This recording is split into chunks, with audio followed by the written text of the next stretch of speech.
These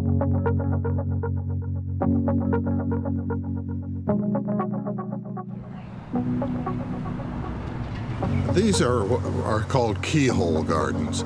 Now, this concept actually was originated by missionaries in Africa.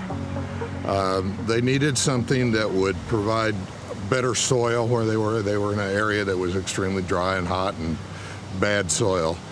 So they created this idea with, basically this is a compost pile with dirt on top, and they continually renew it with additional compost in the middle that then is leached out into the other. This was used in an area where they had a lot of people that were very poor soil, many of them that were sick and so forth. They needed something where they could get in. This is designed with an opening for people to be able to walk right into the center and deposit the compost that will eventually leach out into the whole area. Generally, they're only about 6 feet across, because any wider than that, they won't be able to leach out everything. So, a lot of compostable materials in the bottom, and you build up in layers, slightly slanting out so that the moisture will run away from the center.